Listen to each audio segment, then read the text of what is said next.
Welcome to an all-new episode of Holsworthy Live. Welcome, ladies and gentlemen. Actually, that's not true. Mostly gentlemen and maybe two ladies. Welcome to Holsworthy Live, where we talk about the big ticket issues. So Trump's abandoned the Kurds. What an evil, unempathetic man. If only a president like Barack Obama was there, we would kick some Turkish ass and save the Kurds, right? I wouldn't be too sure. You see, Kurdish US history is riddled with treachery. Whether it be your Trump, your Obamas, your Clintons, your Bushes, all the way down to one of the most inconsequential presidents known as Calvin Coolidge, who now is mostly famous for a biological phenomena. For those of you who don't know what the biological phenomena is, it's when a male animal that is the purpose of that male animal is to mate as much as possible and has a renewed sexual interest in a female as soon as a new female is introduced to a pack. And this comes from apparently a true anecdote. President Coolidge and Mrs. Coolidge were out and were being shown an experimental farm separately. So Mrs. Coolidge was with an attendant, and when she goes over to the section where the roosters and hens are, the attendant tells her that this particular rooster is able to mate 8 to 12 times a day. Mrs. Coolidge was impressed by that fact and says, very sneakily, "When Mr. Coolidge comes here, you should tell him that." So the attendant does exactly that. President Coolidge comes over and he says what he told Mrs. Coolidge. Now, Mr. Coolidge asks him, "Is it always the same hen?" To which the attendant says, "No, it's always a different one." And then Mr. Coolidge says, "Tell that to Mrs. Coolidge."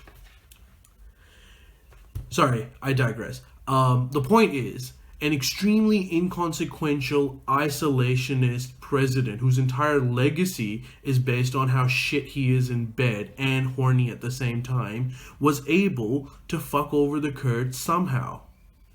You see, if you don't get anything from this video except for the fact that not to look at international developments like this from a binary point of view, I would be the happiest man in the world. During the First World War, when the Allied forces were looking to defeat the Ottomans, they took the help of the Kurdish community, an independent community living in the Middle East that were culturally, ethnically different from the Arabs and the Persians around them. They said that if you help us defeat the Ottomans, we will reward you with an independent homeland once the war is over. The Kurdish community helped them, the Ottomans were defeated, and then the Allied forces stabbed the Kurds right in the back by striking a deal with the newly Republic Turkey and Ataturk. In the 70s, Henry Kissinger, in order to overthrow Saddam's regime, again took the help of Iraqi Kurds. The Iraqi Kurds helped them. Once Saddam got really pissed off and started killing the Kurdish community, instead of defending, Henry Kissinger struck a deal with Saddam, and this did not end well for the Kurds, as you can imagine. Then again, in the 90s, George H.W. Bush implied that he would support a Kurdish uprising in Iraq to overthrow Saddam. The Kurds revolted, and the Iraqi gun helicopter started blasting them, and Bush Sr. didn't do shit to help them. The oil revenue from a newly toppled over Saddam's Iraq was completely centralized. Most US diplomats explained to the Bush administration that this was not a good idea because if you centralized all of the oil revenue, the government will be less dependent on popular will and will more likely be dictatorial. The Kurds and the Sunnis received very little oil revenue, and within a matter of 2 to 3 years, Iraq was mostly run over by ISIS, and the rest is history.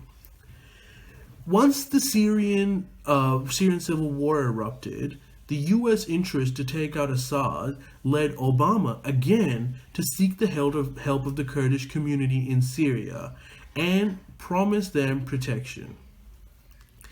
In fact, Obama knew exactly that this move is not going to go down well with Erdogan from Turkey because he hates the Kurds. And he knew that once the Syrian civil war was over, he is going to have to fuck over the Kurds once again. He knew that, and he still did it. Once President Obama was asked what were some of his greatest foreign policy accomplishments, and he claimed that his relationship with President Erdogan of Turkey and his relationship with Prime Minister Modi of India were some of his greatest accomplishments. Apparently, the two bastions of democracy in a world that really, really needs it. So why does the US keep fucking over the Kurds? Why do the Kurds keep falling for it? Why does Turkey hate the Kurdish people so much? These are the critical questions, not how evil Trump is. The Kurds are a distinct ethnic community in the Middle East with close to 35 million people. Their biggest misfortune is their geography. You see, even though the Kurds live clustered together, the areas that they live in permeate the borders of Iraq, Iran, Syria, Turkey, and Armenia. Now, with a distinct culture, language, comes a desire for autonomy. And this scares the fuck out of all of these countries that live around them. So, these countries have been persecuting the Kurds to keep them tame so they don't get any funny ideas about statehood. So, whether it be Trump, Biden, or Warren, this cyclical abuse of the Kurds will continue to go on, and the Kurds will continue to help the US when the time comes because they have no other option. Henry Kissinger once said that in statehood there are no permanent friends, there are no permanent enemies, there are only interests. And this geopolitical event that you are seeing across all of the newspapers is a grand display of this. A grand display of modern day realpolitics.